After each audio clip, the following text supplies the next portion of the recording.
Hello friends, welcome back to our YouTube channel Tech and Cryptos. Today in this video let's learn about how to send attachment on Hotmail. So let's get started. At first let's get into Outlook app. Now click on new email. Now enter the receiver email address.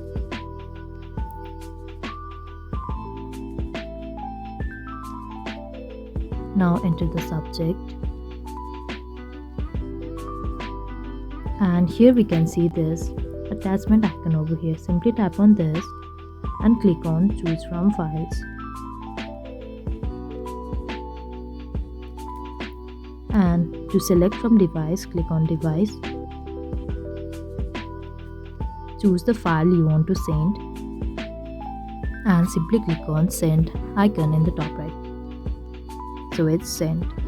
So this is all. This is how we can send attachment on Hotmail. I hope you like the video. Please do like and subscribe. Thanks for watching.